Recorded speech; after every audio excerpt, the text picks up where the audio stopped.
Yeah, there's quite a few different things we used to use. Mud crabs, sand crabs. Go along the mangroves. Put your hand in the hole, pull out the crab. It's to say that if you connected to the country, that the crab won't bite you. So when you put your hand down there, you can feel your fingers and you can just touch that crab. You wonder how close you are connected to your country.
Dad and I grew up the creek there.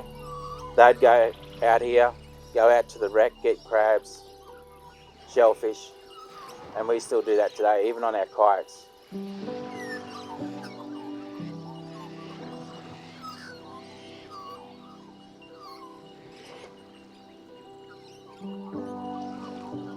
Yeah, this foreshore here where we're sitting, it's changed considerably over, well, just in my lifetime.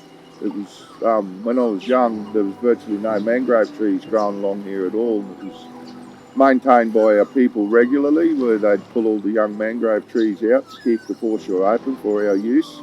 It's also an area of really high cultural importance to us. And it's part of a cultural resource area where our people depend on all of the shellfish and fish around this area for our subsistence.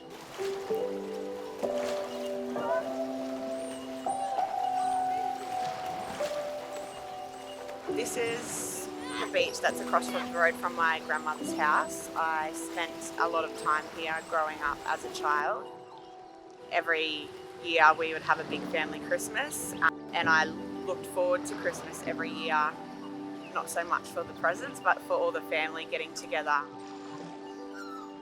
It was a big event in our family, and all of our family would come, so we'd be with all of our cousins, all of our uncles and aunties.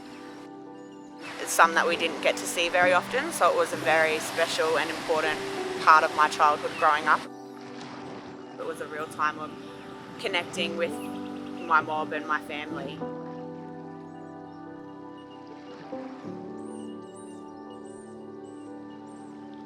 I like coming down here with my family and collecting clay and going swimming and playing in the bush.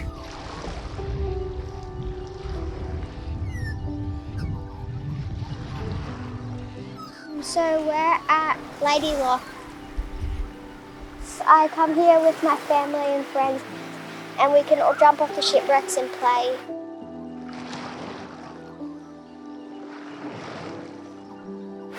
And it's fun. Coming here as a kid, I felt free. I felt like I could run, and I felt like I didn't have to look over my shoulders, you know. I'd spend hours here, especially on the low tide, because you got such a big mud flat here. I'd spend hours, all day, flipping rocks, collecting crabs. Just coming down to the waterfront and having those memories of just gatherings and mobs and families, you know.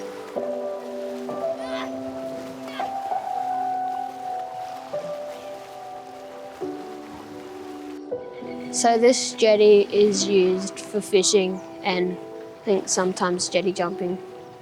We just come down here like every holiday or every weekend with our cousins and fish on this jetty. We catch sharks, mangrove jack, Moses perch, bream, stingray, and probably many more.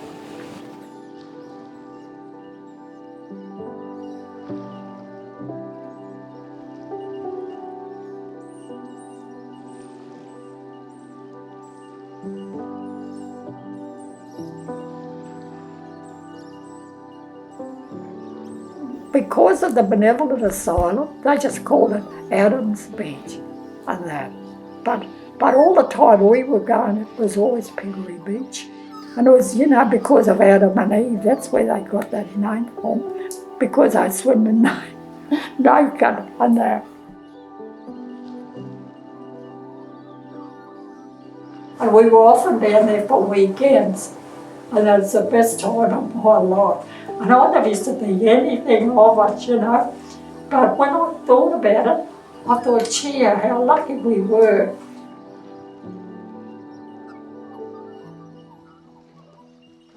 I think as a kid growing up, we lived on seafood. We didn't always have a lot of money. So we were always out fishing, yugaris, quampies, oysters. It was just a normal part of our everyday diet, really. And I think now we'd kill to be eating the way that we were as kids. I have really good memories of down there,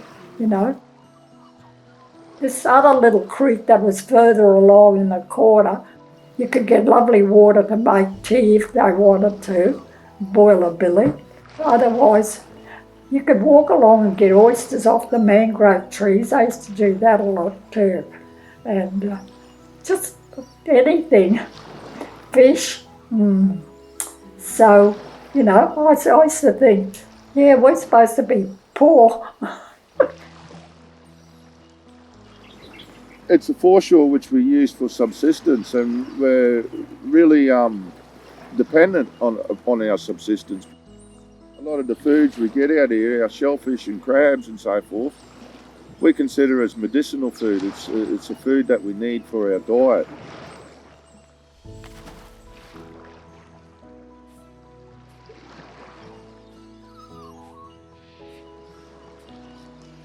Because we're a fisherman and oyster family, and so I grew up tracking this area with my mother and my grandparents from a very young age. I think my earliest memory is Mum and I used to walk from 2 Mile regularly, and we'd come out and she'd teach me about the mangroves and the fish and the seafood and the crabs and stuff.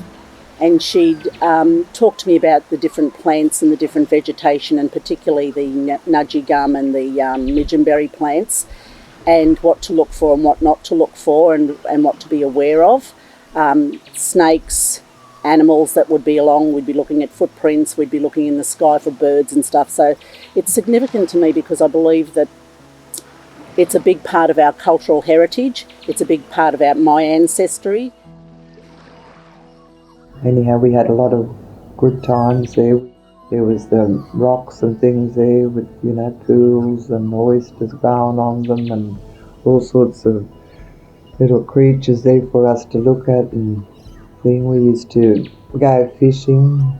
We all probably got taught to fish early and to row boats, and we'd have, one my father's family would always have a little boat for us children to row about on the beach side. I think that probably getting kids back on country and teaching them what our family ate and what they didn't, and having to hunt for it, would be a great experience for them, and it would give them a sense of being.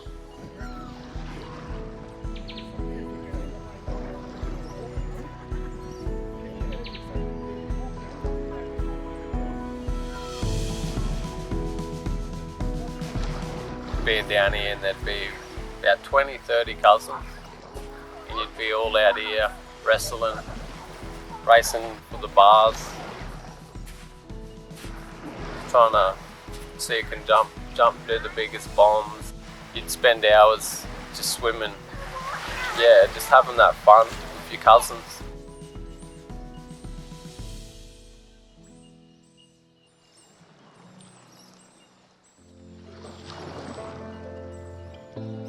Well, the first thing I'd like to see happen is all these cars that are all now parked along our foreshore removed, because like they say, and so I don't want to see a piece of paradise turn into a parking lot. Like we've already got a parking lot sitting on our piece of paradise. And it's not just here on the 1 mile foreshore where it's happening on our other foreshores also. You know, we don't need to build it up and commercialise it and make it into anything else for it to be enjoyed. It's naturally beautiful, and you know, there's so much here for the children to play and learn, and I don't want to see them miss out on that rich experience that we've had with that connection to our land and our country. So I really want them to be able to experience that as well. You can find clay and ochre in the rocks, and you can get it off this wall behind me. You can smash it and put water with it, and then mix it together. Put it on your body and paint up for when you dance.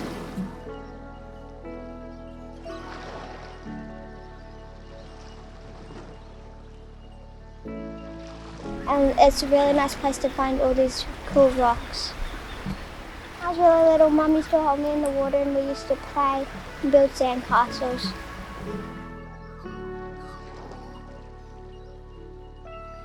Fishing here sometimes, we just jump off and catch fish and play in shipwrecks.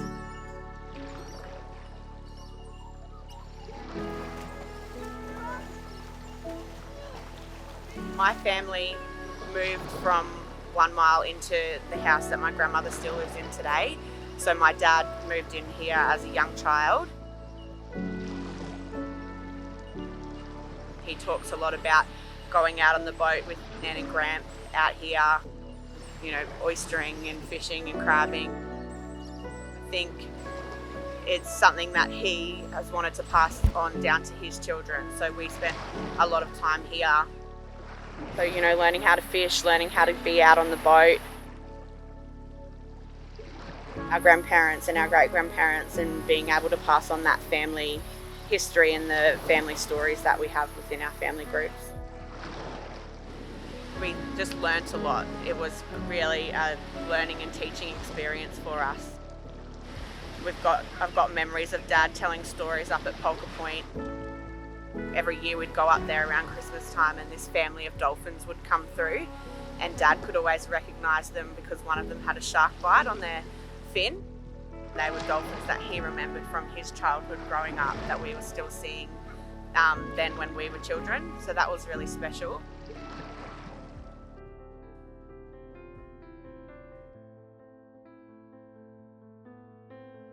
So the jetty behind me, I've just recently saved from getting demolished. Me and a few of my siblings and family members organised a big protest to save this jetty.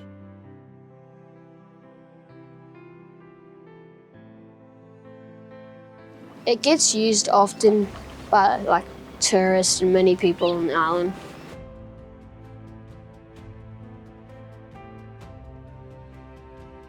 I'd like to see this in a better condition and getting used to its full capacity with fishermen and children fishing at all ages trying to learn.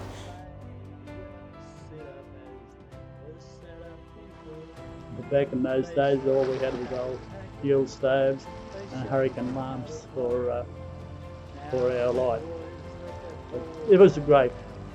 I feel the freedom it offered, and our dances, our bonfires down on the beach down there, sing-alongs, and there was always someone that could play the button accordion or a guitar, and we just loved to stoke the fire up after tea that night and spend a few hours down until we were called out to come home, get ready, some sleep to go to school the next day. All the while all the while. They say that old Dunedin's boys ain't got no style, but they style, they smile all the while. Thank you. So the midden is where we've kept, I guess, our leftovers that we're eating, our shells and that, and return it back into the ocean or the waterways. I guess the mainstream system of Wi-Fi is called evidence of occupation. Us, it's just where we like to leave our stuff and know that we can just continually put that shellfish back in there.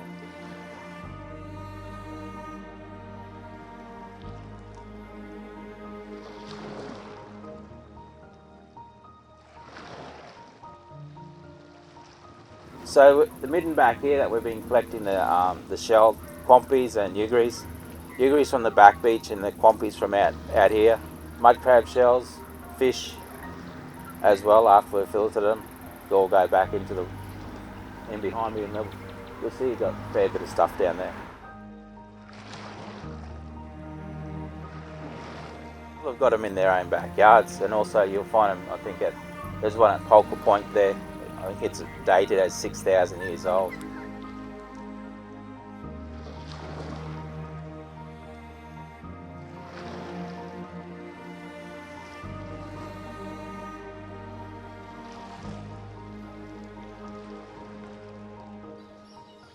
It's a significant part of our history because it tells us where our people always camped beside creeks. And it tells us, and it tells everybody else, that this land was inhabited prior to European invasion. The middens are remnants of our food cycle, of the shellfish that we collected from the beach for survival. You know, there are middens that have been destroyed, but this is important because you can still see that midden over there, and you can still tell the kids exactly what it's about and how long our people have been here for.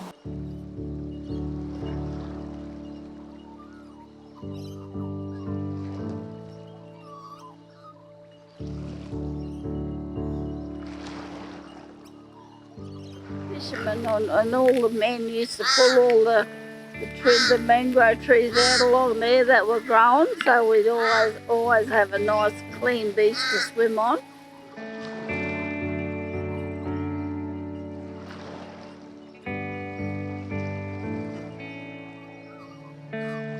The problem is the mangrove trees have grown in and taken away the beach that was here.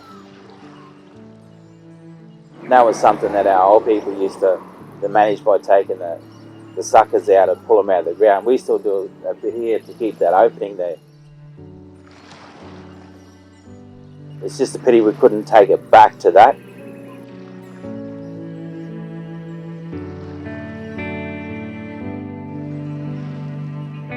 There's enough mangrove trees elsewhere. Under the conservation rules, we're prohibited from cutting down mangrove trees. We can be fined extensively for cutting down a mangrove tree. The greenies won't let you touch anything anymore, you know.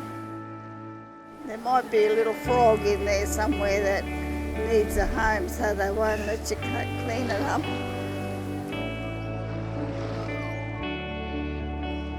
I don't want to see it continue to just get consumed with mangroves, because this area is also where we've got sharks.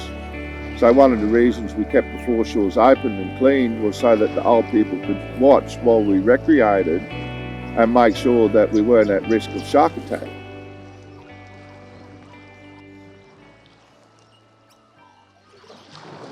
Yeah, people always went somewhere on Sunday, you're never home.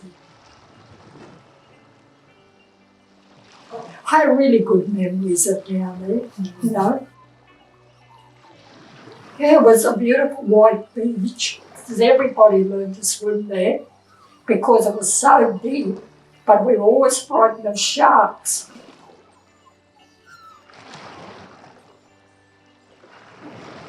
And when we used to go swimming here, Auntie Lucy used to sit at her front door. She was like our lifeguard. But we never ever had any problems with sharks, did we? No. But she used to have a big stock whip, and every time if we went out too far, she'd come out with a stock whip and crack the stock whip and make us come back in to the shallow. Yeah. We had a good community in those days. It was wonderful, you know, and we never thought of anyone else as being anything other than family, you know. And everybody called each other brother and sister. There was no, anything else. We always had time for each other, a yarn, sharing of a meal, and being fishermen, my grandfather and then my father followed in the same footsteps. They would always say, leave some fish in a dinghy and take them ashore and send the word out for them to bring their sugar bags down and take a feed of fish home. And the rest we would take to the markets because that's where our wages came from there. But it showed the respect and sharing of foods and caring for other people to make sure they had something to eat, especially we were fishermen and always, even though we weren't rich people, but I think it was a rich life I had growing up as a child on this island. Around these foreshores here, as well as mostly down next to 1 Mile Creek, we'd have big family gatherings there. Us younger fellas would be out there collecting the fish off the fishermen and helping the fishermen and bringing fish back in, and all the old people would be sitting on the foreshore cleaning the fish and cooking it and just waiting as an activity for the day. And they were really important times because they brought people together and people shared and rejoiced just at a simple thing like having a good feed of fish.